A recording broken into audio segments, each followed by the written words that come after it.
Okay အားလုံးပဲမင်္ဂလာပါဒီနေ့ပါဆိုရင်တော့ဒီမှာဘုဒ္ဓဘာသာလာရောက်ရေးထိုးရတယ်လက်တစ်ချောင်းလုံးပြီးသွားပြီနော်ပြီးသွားပြီဆိုပေမဲ့နည်းနည်းလေးတော့ကြံသေးတယ်အောက်ပိုင်းတွေကတော့ကွာနေပြီးချက်ပြပေးမယ်နော်လှည့်ပြလိုက်ဒီဘက်ချက်တွင်းပိုင်းတော့နည်းနည်းတော့ကြံသေးတယ်နောက်ပိုင်းနဲ့ပြပေးမယ်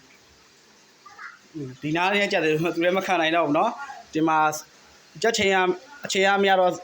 နည်းနည်းခွဲရေးနဲ့ဆိုတော့ပုံကတော့နည်းနည်းတော့ကြံသေးတယ်ချောင်းလုံးပါညာနေ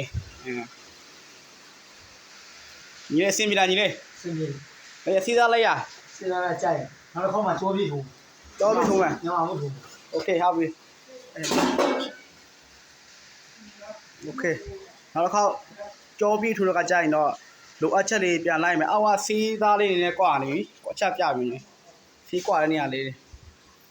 နည်းတော့ကွာနေပြီနော်ဒီရက်လည်းပြန်ရေးရဆိုတော့နော်အားညာ